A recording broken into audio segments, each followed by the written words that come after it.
Boa noite a todo mundo, pessoal. É um prazer estar com vocês nessa noite, com a Miss Theresa Coburn. Miss Theresa, ela é uma treinadora canadense, ela vai contar um pouquinho mais sobre ela mesma, né? Mas a gente está muito grato por tê-la conosco e ela poder compartilhar um pouquinho mais da sua experiência com a gente. So, Miss Theresa, welcome. Thank you for your time. Thanks for being all the way. Thanks for coming all the way from Toronto to São Paulo, to São Caetano do Sul, to be with us. And time is yours. Thank you. Well, thanks for the warm welcome. As Felipe said, my name's Theresa Coburn. I live in Wiarton, Ontario, Canada, which right now is still under snow and ice and feeling very, very cold. I personally bring to Brazil, this beautiful country of Brazil, over 35 years of education and work with the Canadian curriculum. I began as an early childhood educator, so my heart is really with the young people. And I moved through the elementary grade levels. I then I've been a reading recovery specialist. I've got my literacy specialist and my primary specialist qualifications. I've worked also as a literacy coach and mentor coach for teachers for the school boards. And I then finished as a principal, administrator in our school, and worked then as a lead for the Indigenous lead for our board as well. So I'm trying to hopefully portray that I'm a lifelong learner along with our teachers and our students, because there's always so much to fill our backpacks with and to gain. I find great joy in supporting teachers in their personal learning so that they in turn can turn that learning into success for their students. So with that said, that's enough about me. I'd like to go ahead and share some of the things we're working on, and hopefully that will give you some deeper understanding as well. So tonight we're working on supporting students' growth and individual learning, and that's called differentiation. It's a big word for a big topic. It's a lot of patience, practice, and growth for the teachers to be working on this sort of understanding. Or do I just say next slide? We'll just go to the next slide. There we go. Thank you. So Maple Bear is dedicated to promoting success for all children. Maple Bear teachers use approaches based on differentiation principles that are highly effective in diverse educational environments. And today's classrooms are more diverse and more inclusive than ever before. So this is a really key and elementary understanding that teachers need to have in working with the students that are coming to our classrooms these days. So what is differentiation? As I said, it's a big word for a big topic. And it's broken down basically like this, that there's many, many roads and many, many paths to learning and understanding.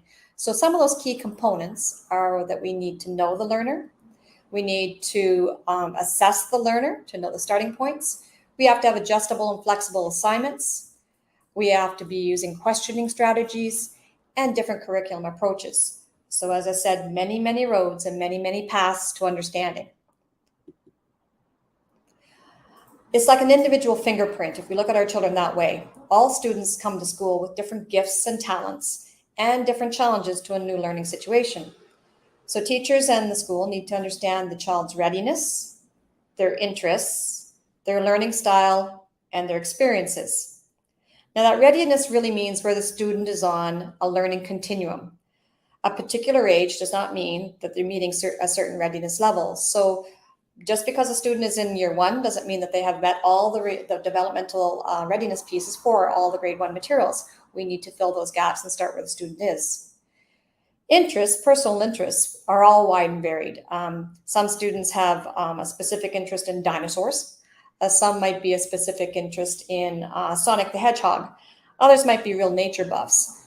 But all those specific interests can be driven into deeper learning for the student. We also all have different combinations of learning styles. This can be things such as auditory learners, visual learners, kinesthetic learners, so people that like to really move. I know for myself, I'm a very visual and kinesthetic learner. I have a hard time sitting still. So I recognize that myself and have to adjust learning situations so that I can better learn. And we all have different experiences, different background information that we bring to our learning. So every experience that is a reality for a child's life brings a component to their personal background knowledge and a different relationship to the curriculum content. It lends itself sometimes more heavily that they have a greater backpack of knowledge with one thing than they might with something else. And we need to recognize that. This slide really sort of underscores what the whole premise of differentiation is. If we're looking at equality, we're giving everybody on this grouping the same box to stand on. And I relate to the little fellow in purple because this is me in the grocery store often. I can't see or reach the materials I want to get.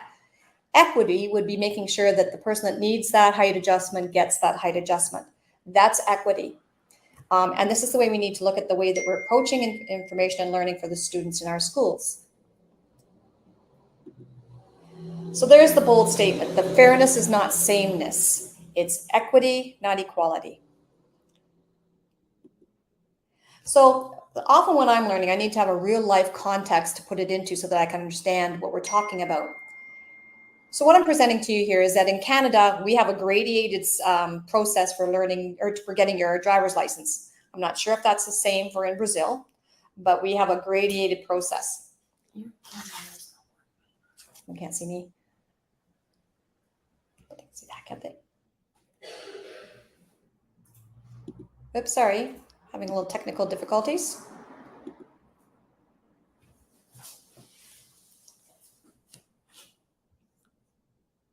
Did I do this? Yes. Sorry about that. So again, in Canada, we have a gradated process for earning their driver's license. And I'd like you to consider for a moment, we have two youth coming to learn how to drive. Student A and student B, or youth A and youth B, are both the same age. They're actually both in the same class at school. The youth A comes from a rural environment. Their family drives out of necessity. They're so far in the rural country that they need to go in to get groceries or need to get clothing or any other supplies that they need. Student A enjoys working with machinery. There's been machinery on the farm that they live on all the time, and he's been tinkering and playing with those forever.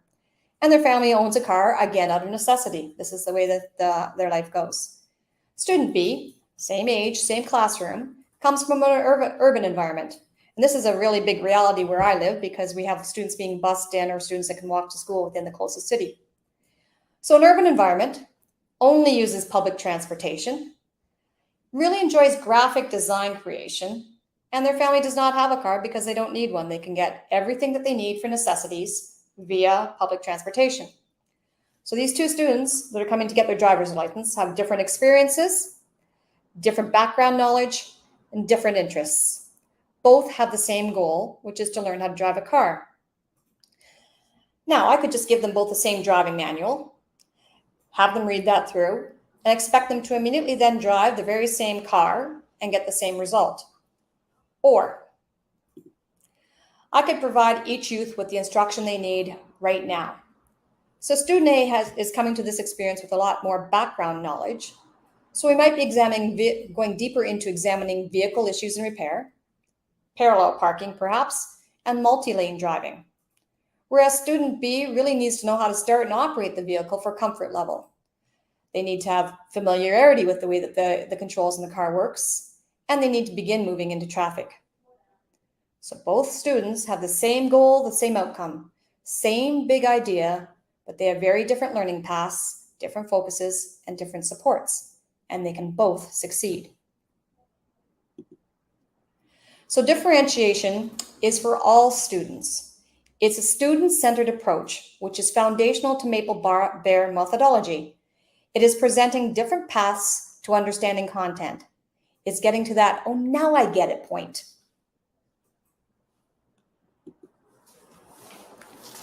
Key to understanding any differentiation work effectively in a class is teachers building caring, trusting relationships with each student. And in this school with the Maple Bear students coming in, you can evidently see the relationship building that all the staff have with their students. Students are willing to take the risks and they totally trust their teachers. But then teachers also need to know the students as individuals so they can connect with their interests and experiences.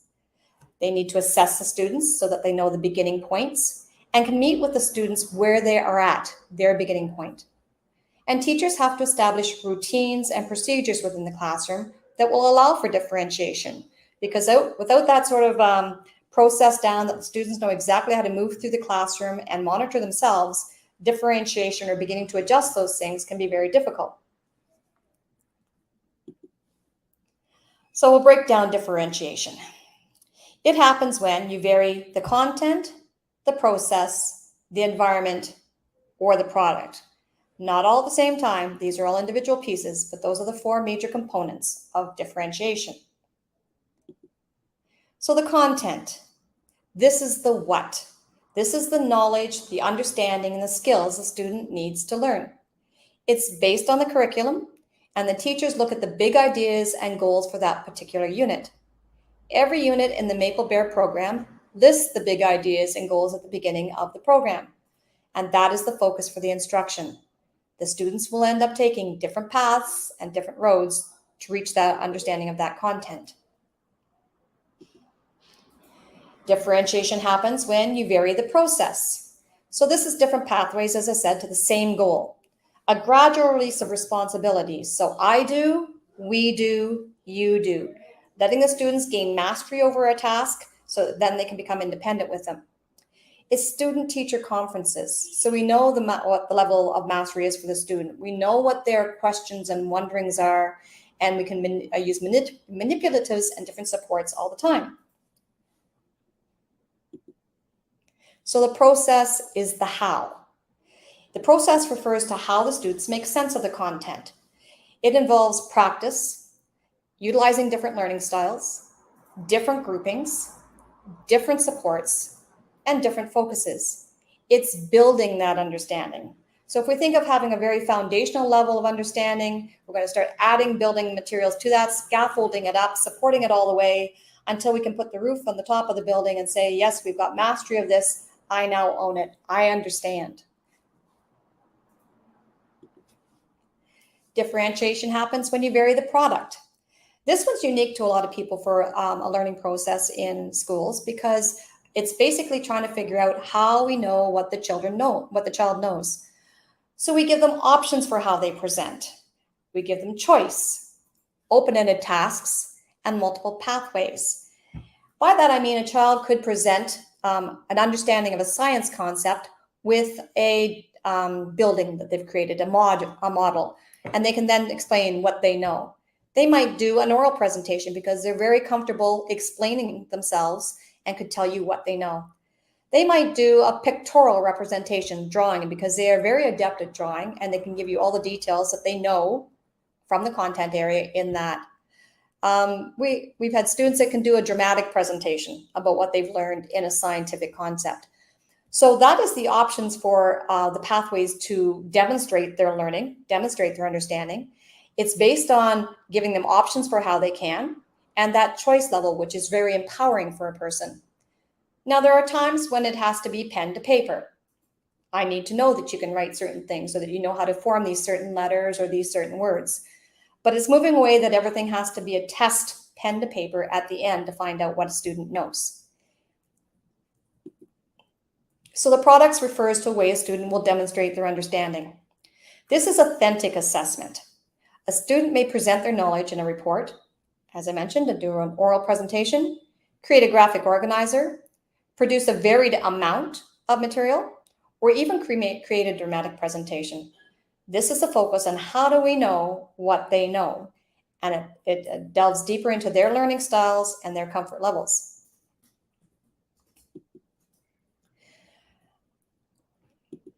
Oops. Differentiation happens when you are responsive to students. We have learning preferences, interests, and readiness. I apologize for the graphic. It looks like it shifted a little bit. But this is the encapsulation of what a teacher is looking at for a student. There we go. So essentially, when kids are engaged at the appropriate levels of challenge, the habits of persistence, curiosity, and taking educational risks are developed. If it's overwhelming for them, a child might shut down and they're not going to learn and move forward. If they've already got mastery of that topic, it may become boring for them and they're not feeling challenged to the level that they can be doing. We want them to build persistence, that mistakes are part of learning. We're going to keep on trying and build that capacity and that understanding and that confidence. We want them to be asking the questions. If they don't understand, we want them feeling confident enough that they could ask the questions and take the wonderings. And those then are appropriate educational risks and make lifelong learners, which is what we want to develop as a whole child. I love this graphic personally because it makes sense to me. Again, I'm the little guy that's often on the right-hand side. I'm a little bit vertically challenged. So with a ladder, if the beginning point is too high for me even to get started, my learning's not going to happen. It needs to meet me where I'm at. Now, if I look at the ladder on the left-hand side, some children might be at that beginning point of the ladder, but they might go 2 or 3 rungs at a time very quickly. A child might stay for a little while at a certain point of the ladder to gain confidence and feel very self-assured that, yeah, they know it, they can take that next educational risk. But if the slide on the ladder on the right, I can't even begin to get going, and each step is so big that I am feeling very overwhelmed and not very successful. Both ladders end at the same spot. We're going to make that goal, get there somehow, but it's going to be different paths, different roads, different rungs that I might take than the person beside me. We have to remember that students learn incrementally. We build upon what we've learned before. Another analogy is thinking about how a person learns a sport. We don't show them a video and then put them on the field and expect them to be a professional football player. We show them the whole part, what our end goal is going to be, and then we break that sport down into incremental steps, individual pieces that once they master one, they can build on the next, and they can feel successful and keep on building and moving. Persistence, curiosity, and mastery of the process.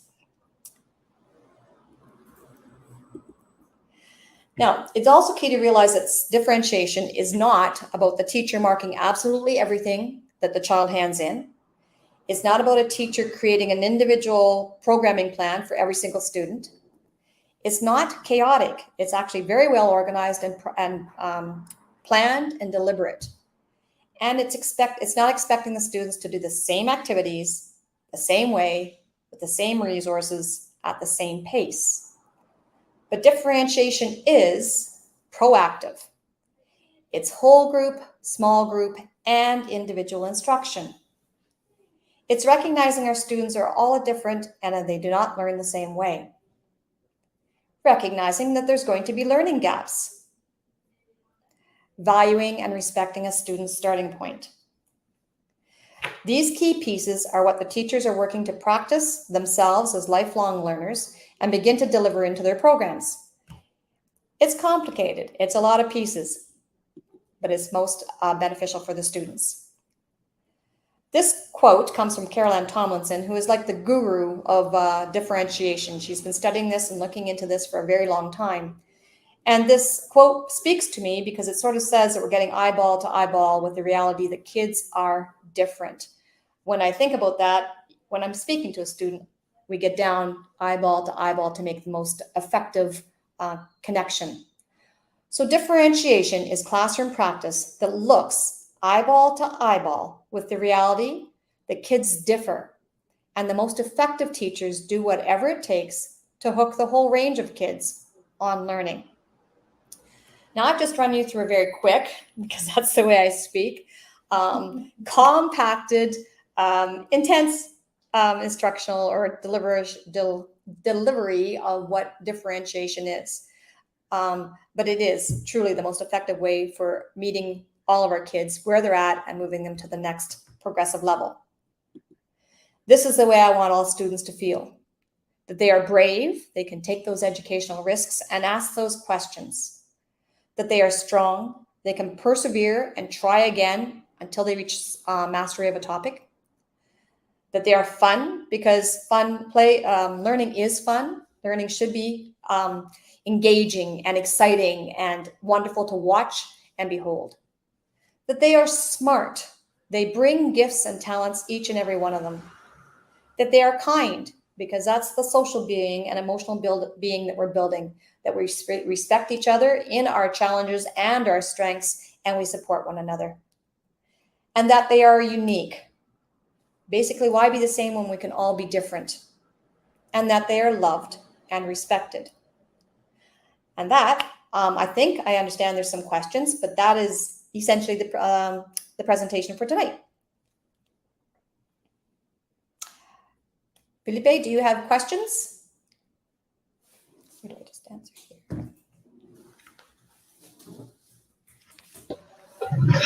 Miss Theresa, thank you so much for your presentation. It was great. Indeed, kids, each one of us adults, we're all different, and we learn different ways, and that does make a difference when for the outcomes as well. It makes a difference. The results are different when you do different. So if every person is different, why not do different for each one of us, right? Exactly. And I'm glad that the Maple Bear curriculum, Canadian education, the teachers at the schools, they know it and they know how to do it as well. And this is really important. When I look back when I was back in school and elementary, middle school, or even kindergarten, I would definitely have learned better if it was delivered in a different way, and not the same way for everyone. But yes, I have some questions from parents that asked questions related to your presentation. So the first question is it's about read and writing. So my son, this is a parent from the school asking, my son is struggling to read and write. How can I help him or her at home? So what would be your recommendation? Also taking into account the differentiation that you have brought to us today. Well, all parents want the very, very best for their children. That's just a given. And parents are the first and primary teachers for their children. So that's also where that drive comes from. I think the underlying component to all that is to have fun and enjoy, not to make it a chore to do these things. And again, meet your child where they're at. So for a primary child, at least for myself as a parent, they would pick one book that's what they wanted over and over and over again. I couldn't pinch the 2 pages together and cheat because they knew exactly where I was in the book. And that's the way children first start to learn to read, is by becoming so familiar with a story that essentially they could tell you the story. So we need to relax and enjoy that piece and then begin the model with them about what a good reader does. So without putting pressure on that child or enforcing it and making it a chore, I could ask the question, what do you think is going to happen next? Oh, this is my favorite book. I can hardly wait. Or begin to model how when I read, sometimes I put my finger under the words. Or I could say out loud, I'm not sure what that word says. Maybe the picture will help me figure it out. So there's a myriad of ways that we can do that, but it's all about imposing that joy about what the book has to hold for me, what I could potentially find out. If a child picks a new book to bring to you, and I like the idea of choice for the child to bring the book, I could simply ask them why they chose that book. It's beginning for them then to make predictions about what's going to happen in the book, or they like the cover. They're beginning to maybe show you what their interest is for a specific story. So all of those things can really build the reading component. There are other ways. You can put up, I'm a sticky note fan. So I can stick words all over the house that I know the child is trying to work on and build at home or at the school. And those can be just placed as a game, that when they find the word, they read the word, they bring the word to me. And again, in essence, it's about finding the joy in reading and supporting them wherever they're at and not making it a chore.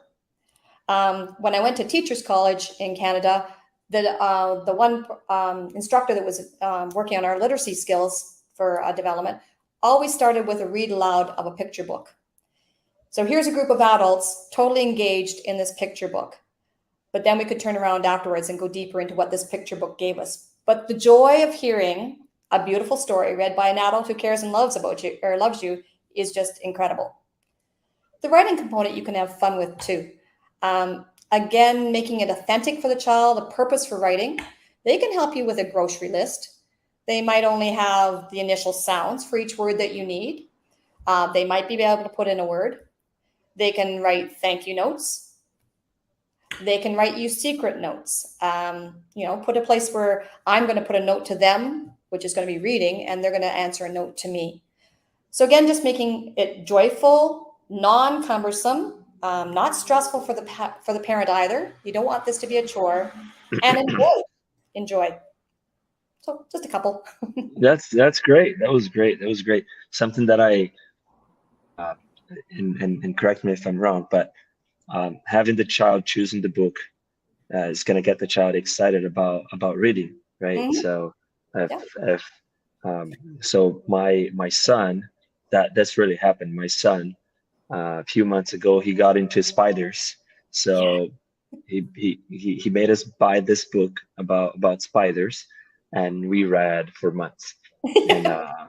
And and he knows the information. So he asks sometimes, which spider is the most dangerous one, and that kind of stuff. Yeah. So getting kids excited about getting them excited about the book they're gonna read. If it's like about princes, spiders, rockets, it's something that's gonna help them read. That's differentiation. You're focusing in on his interests to build his reading vocabulary, right? So his That's interest right. That's to right. learn how to read. And he's Thank you. Yeah. It's been helping a lot. It's been helping a lot. The second question is, it's more about the teacher and how the teacher does in the school. So, um, how does the teacher know what the students' levels are to work individually? It's an excellent question. It would be a wondering for any parent. The teachers have a continuum that sort of breaks down the elemental skills and abilities children will have as they move through their developmental curriculum. It doesn't sort of say they must be here at a certain point. It just sort of shows the foundational steps, like that ladder that children normally go through to get to a certain mastery of skill. Teachers do that at the very beginning of an entry into a class.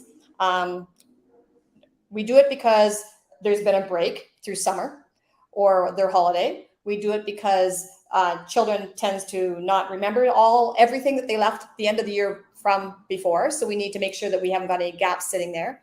So they do a pre-assessment based on that continuum. Where is the child currently at? So I know the very next step to go through. And then the teachers do formative assessment, which just means they're doing assessment all the way of the learning. So that gives me a feedback that I think is all going great. I check in with students and realize they're not understanding what I've been giving.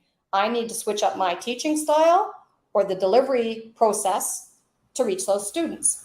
It might not be them all, it might be a small group, but that's the formative assessment all the way along so that we don't get to the end of a unit and assess and find out, oh, they didn't get it.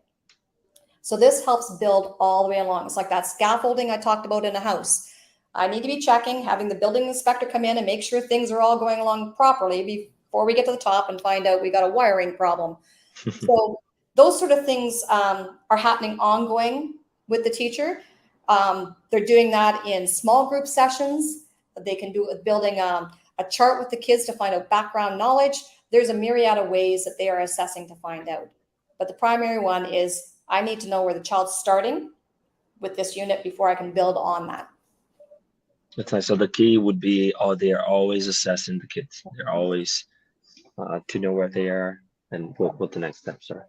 Yeah. That makes sense. That's not pen and No. paper tests. That's not sitting them down and giving stress, right? It's my informal check-ins, my teacher-student conferences.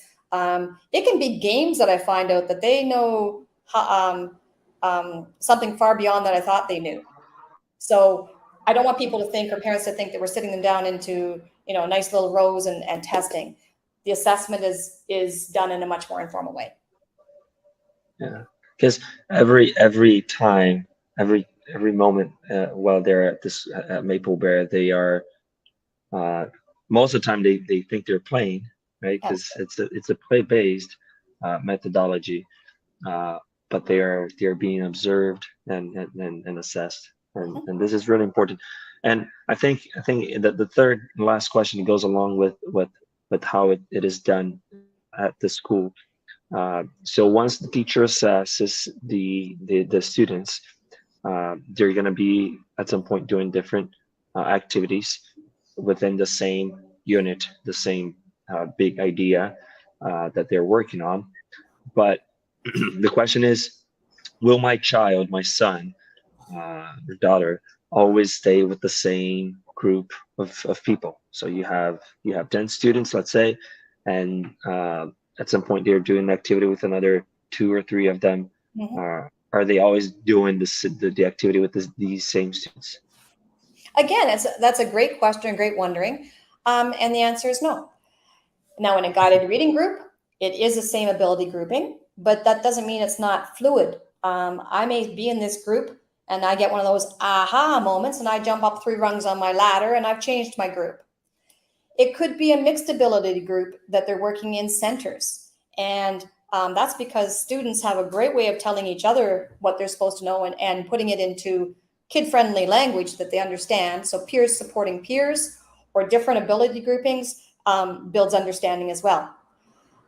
This is really evident, which is also an assessment way, is watching kids at play doing a game where you watch a child or hear a child turn around and explain to the other one why that is or why that doesn't work that way. Huge learning. And the child will have I get it now. Because it came from another peer. It made sense to them at that moment and all the blocks came together. So all of those groupings are fluid and they're changing and they're moving.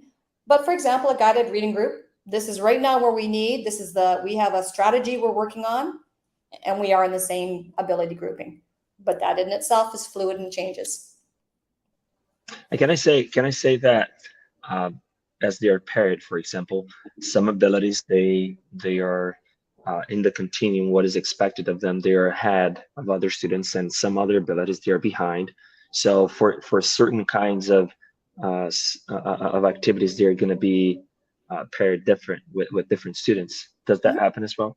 Yes. Again, if we think about the background knowledge, if we were doing a unit on insects or arachnids, your son would be the expert in that right now because that's what he's been doing. So to have him with someone that doesn't have an experience with that would be a very good building process for them. So sharing background knowledge, that's a huge resource right there in the classroom. So that's where that peer bonding, that partnering, the small group thingies, gatherings can all be really, really informative. That's great. That's great. Well, I think that's it. I don't know. Yeah, this has been great. Learning more about how it is done at Maple Bear, and knowing that the school, you as an expert, training our people, the staff, teachers, teacher assistants, they're all doing this great work. And what if I could take one thing from it is that every single child is unique, and we treat that way. That's great. And the teachers themselves, it's their own risk taking to learn from me, to share as a team support, and to build their own knowledge and learning. And I learn every single day something new as well. So it's very much a team support, and we're all on our own learning journey as well. So the teachers are doing a great job. It's been my pleasure. Thank you. Thanks for being here with us. Thanks for teaching us tonight. And I'm just gonna say a few words in Portuguese to say bye to everyone. And probably if you want, you can also say bye. But pessoal, é isso. Obrigado por vocês terem participado hoje, entrado aqui para a gente participar dessa conversa com a Miss Theresa. A gente fica muito contente que a gente consegue compartilhar esses aprendizados, como que a gente trabalha na escola, na Maple Bear, a metodologia, para que todos possamos juntos trabalhar para desenvolver os nossos filhos, nossas filhas, e eles chegarem onde a gente quer que eles estejam. Thanks, Miss Theresa, and thanks for coming all the way from Ontario and running away from the cold. You got some sun, Yes. Warm sun, beginning of fall in Brazil. But yeah, thank you very much. Well, my thank you to you. It's my joy to be here and working with such a powerful team. So thank you very much, and I appreciate it. Thank you. Bye-bye, everyone.